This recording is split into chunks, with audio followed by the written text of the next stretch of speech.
Pada tutorial kita hari ini, kita akan mengelola data hasil input dari Google Form yang tidak beraturan seperti ini. Kemudian kita kelola dengan satu rumus saja menjadi data seperti ini. Data yang rapi, simple, kemas, dan mudah untuk dipahami. Halo, selamat datang kembali di Studio 662 bersama saya Budi Siswanto.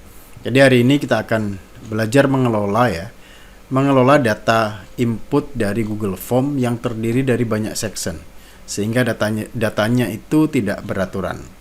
Kita langsung praktekkan saja ya. Jadi sebelum itu saya akan menunjukkan sedikit Google Form-nya seperti ini. Jadi ini adalah daftar kehadiran dari semua kelas SMA. Memang banyak sekali section. Sectionnya itu bahkan ada 33. Nah, sehingga nanti kalau di-input, itu datanya akan seperti ini. Kan ada banyak section, jadi berantakan begitu datanya. Nah, kita akan mengelola supaya kita nanti bisa klasifikasikan kelas mana, kemudian nama siapa, dan mata pelajaran apa seperti itu. Dengan hanya menggunakan satu rumus ya, supaya nanti tampilannya bisa terorganisir, rapi seperti ini. Baik, tapi saya tidak akan membahas bagaimana cara membuat formnya. Kita langsung ke bagian spreadsheet-nya saja. Dan saran saya, ketika kita mempunyai data seperti ini di Google Spreadsheet dari input Google Form, kita tidak mengelola data aslinya ya, tapi kita akan membuat duplikasinya terlebih dahulu dari data tersebut. Nah, langkahnya pertama kita ambil dari add sheet. Nah, sekarang kita punya sheet baru ya. Sheet baru. Di sini kita bisa kasih nama apa saja, silakan. Kemudian kita akan ambil data sumbernya dari data yang pertama tadi, yaitu di bagian sini. Nah, kita akan menggunakan satu rumus ya, satu rumus. Jadi rumusnya adalah ini. Saya tulis ya di sini ya, sama dengan kita buat yang paling sederhana dulu, kemudian nanti kita tambah supaya step by step-nya itu bisa diikuti. Kita masukkan rumus query. Nah, setelah query kita ambil dari data sumbernya itu. Seperti yang bisa dilihat di sini, kalau dilihat dari ini datanya banyak ya, dari kolom A dan akhirnya itu sampai kolom W. Berarti kita select saja semuanya seperti ini. Oke. Dan kita mulainya dari kolom A1. Kemudian supaya nanti semua dari kolom W itu terbaca, urutannya ini kita buang saja. Jadi cuman W-nya saja. Nah, sehingga nanti semua dari A sampai W itu terbaca ya. Seperti ini. Nah, langkah pertama kita enter dulu. Kita tutup kurung dan kita enter.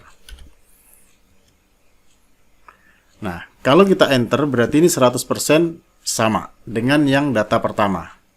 Tapi kita tidak mau seperti ini lagi karena kita akan membuat yang lebih rapi begitu kan.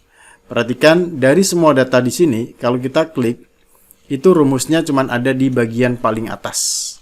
Di bagian paling atas. Jadi di semua ini tidak ada rumusnya, hanya ada satu saja yang pertama. Nah, sekarang kita akan mengelola pada section ataupun bagian mana yang akan kita ambil. Nah, kita mulai dari setelah W itu indikatornya dari kolom terakhir ya. Nah, nanti data kita beda-beda, jadi silahkan disesuaikan. Kita kasih tanda titik koma. Oke, titik koma. Kemudian jarak kita kasih tanda petik 2 ya di atas. Dan kita tulis select. Select ini rumusnya ya. Nah, sekarang dari select ini kita akan mengambil data apa? Kita tidak harus mendapatkan data yang sama urutannya. Kita boleh acak bagian mana dulu. Di sini saya akan mengambil yang nama. Nah, ini nama ya. Nama itu kan ada 3. Ini ada 6 ya. Ini 1, 2, 3, 4, 5, 6. Kita ambil yang pertama dulu contohnya ini. Di bagian C. Kalau bisa dilihat C itu berarti kelas 10 MIPA. Nah, sekarang saya tulis C. Berarti nanti data saya yang akan terbaca itu adalah dari nama dulu. Setelah nama, kita akan mengambil apa?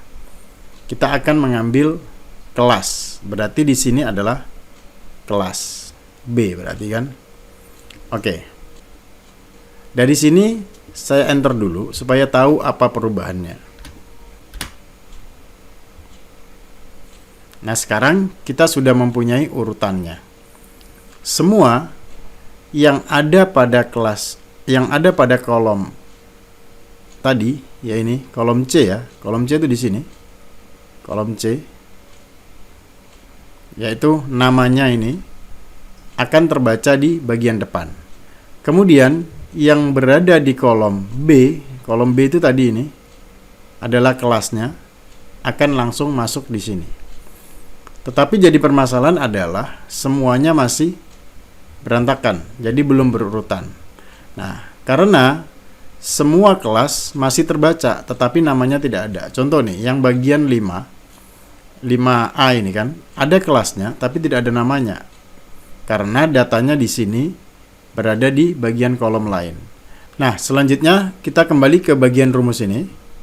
Dan kita akan modifikasi supaya hanya siswa yang pada kelas 10 MIPA saja namanya akan terbaca. Jadi setelah rumus B itu kita tulis lagi rumusnya where gitu kan. Kemudian sama dengan kita tulis where B, maksudnya di mana B, kolom B ini ya kan, sama dengan gitu kan, tanda petik 1. Dan kita tulis apa yang akan kita cari. Yang kita cari 10 MIPA. Berarti tulis 10 MIPA SMA. Pastikan tulisannya sama persis ya, nanti supaya terbaca. Kemudian kita tutup dengan tanda petik. Selanjutnya kita enter. Oke. Sekarang sudah masuk. Hanya siswa pada kelas 10 MIPA saja yang terbaca pada data ini. Berbeda dengan yang sebelumnya masih seluruh kelas ada kan. Permasalahannya di sini masih masih berantakan juga karena datanya tidak berurutan. Lalu supaya berurutan bagaimana? Oke, kita kasih rumus tambahan di depannya, yaitu kita kembali ke bagian rumus. Karena yang ada rumusnya itu saya tekankan ya, hanya di bagian pojok atas itu saja. Nah, di sebelum query itu kita tulis sort. Oke, kemudian buka kurung. Karena di sini berarti ada kurungnya 2 kan? 1, 2. Selanjutnya di sini kita kasih kurung 2. Dan kemudian kita enter. Oke. Sekarang sudah tersortir.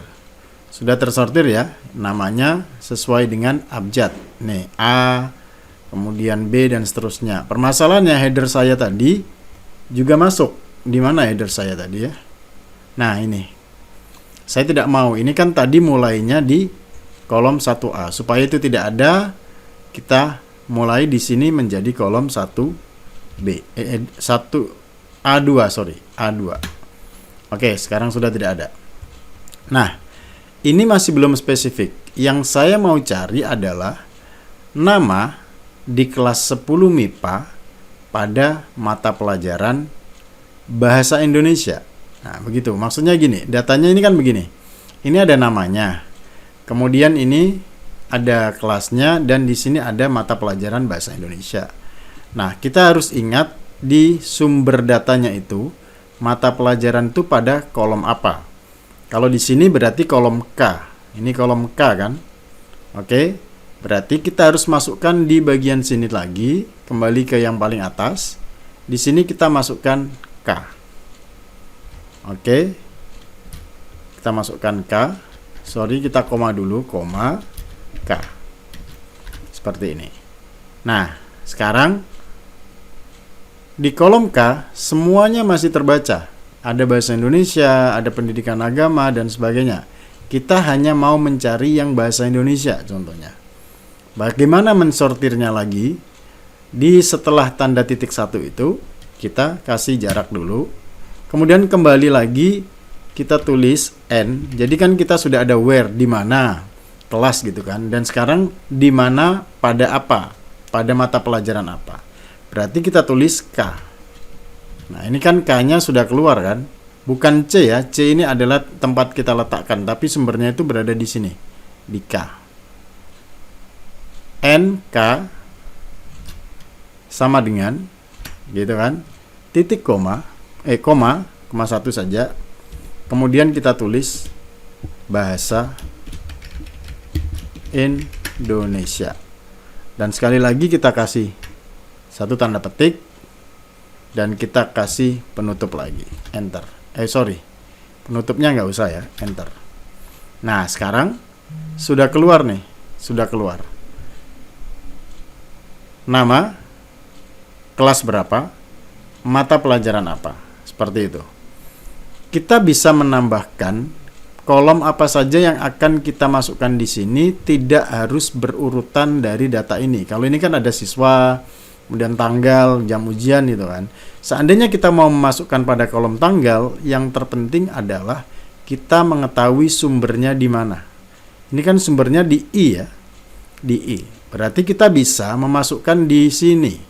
Setelah ini C, B, K, K-nya kita koma dulu, kemudian kita masukkan I, gitu contohnya.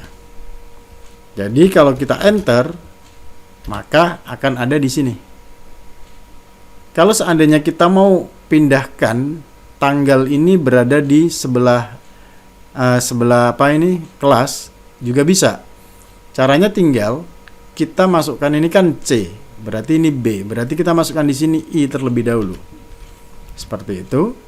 Dan ini kita hapus. Oke, kalau kita enter maka tanggal itu akan berada di sebelah kelas. Nah, seperti ini. Oke, konsepnya adalah kita mengurutkan tampilan ini sesuai dengan keinginan kita. Tidak harus berpandu kepada yang ini. Ini hanya sebagai sumbernya saja, tapi kita bisa letakkan. Nah, sekarang kita akan masukkan lagi. Dari I ada J. J itu jam.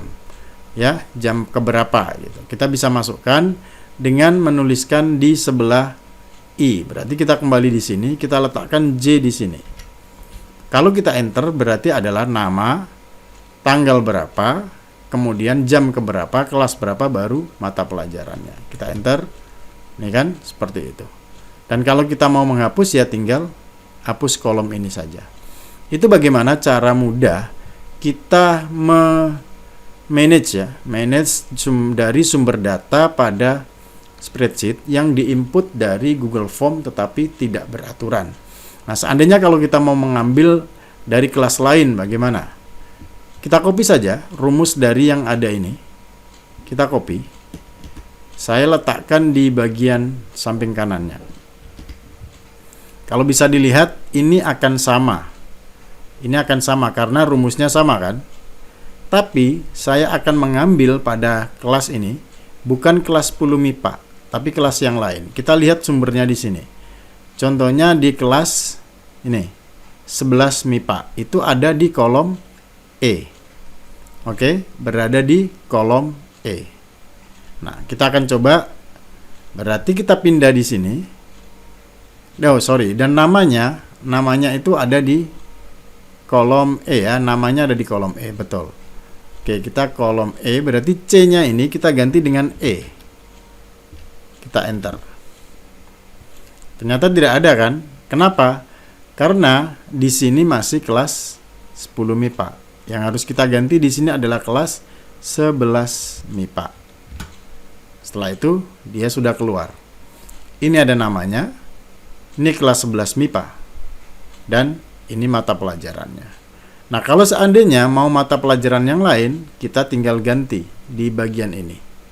Bahasa Indonesianya, contohnya kita ganti pendidikan agama.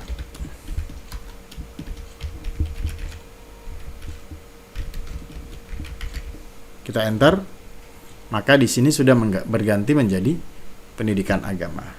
Nah, yang belum apa? Yang belum adalah headernya. Kalau mau menambah header ya kita tinggal tulis di sini nama, ini tanggal gitu kan. Kemudian ini jam ini kelas, dan ini mapel. Seperti itu. Nah, sudah. Kalau kita mau memberi nomor, kita tinggal masukkan sebelah kiri. Di sini kita tulis nomor 1 seperti ini. Ya kan? Jadi itu adalah cara kita sort menggunakan rumus query. Sebenarnya kalau kita memahami konsepnya, dia sangat mudah. Karena kita bisa mengambil dari sumber data yang memang sebenarnya ini sangat banyak dan acak-acakan. Tapi kalau kita gunakan rumus query tadi, maka kita akan mendapatkan satu susunan dari data yang kita inginkan sendiri tanpa mengganggu sumber data yang asli. Dengan demikian, kita tidak perlu lagi susah secara fungsi membaca data yang tidak beraturan seperti ini. Karena kita sudah klasifikasikan sesuai dengan jamnya, kelasnya, mata pelajarannya, dan tersusun dengan sangat rapi. Jadi kalau kita bisa mendata ini, kita bisa membuat setiap sheet, setiap kelas atau setiap mata pelajaran seperti itu. Oke, jadi itu saja tips bagaimana cara kita mengelola data yang tidak beraturan di input dari Google Form yang banyak section. Karena kalau banyak section itu akan bertambah kolom ke kolom ke kolom. Seperti itu. Nah, sehingga pembacaan datanya itu akan sangat susah. Tapi kalau kita sudah gunakan fungsi query dan menu dan fungsi sort ini, maka kita bisa mengelola dengan tampilan yang lebih mudah untuk dibaca. Selanjutnya kita tinggal gunakan rumus ini sesuai dengan keperluan kita. Demikian tutorialnya untuk hari ini. Semoga bermanfaat. Saya harap channel ini terus didukung dengan memberikan subscribe, like, dan komen ya. Kalau perlu di-share juga tidak apa-apa. Salam sehat selalu dan sampai jumpa lagi di video saya berikutnya. Bye-bye.